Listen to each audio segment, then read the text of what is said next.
Hello, my name is Bari, and this is my partner, Sarish. We are ninth graders from Ishik International Secondary School. Our invention is about eczema. Eczema is a medical skin condition caused by the lack of protein, also known as filaggrin in the skin cells, which causes the cells not to grow and properly function. What is eczema? Eczema is a sickness. It can be triggered by warm materials such as wool and sweat and high pH levels. What do we mean by high pH levels? Materials.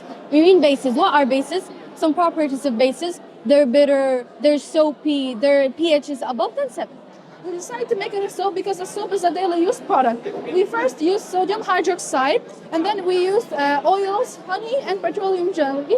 We heated the oils up to 45 degrees Celsius, and then we mixed the sodium hydroxide with water. We mixed it together until it properly looks like a pudding feeling, and we left it to sit for 7 days. As they say, a healthy skin is the reflection of overall wellness. Thank you. Thank you.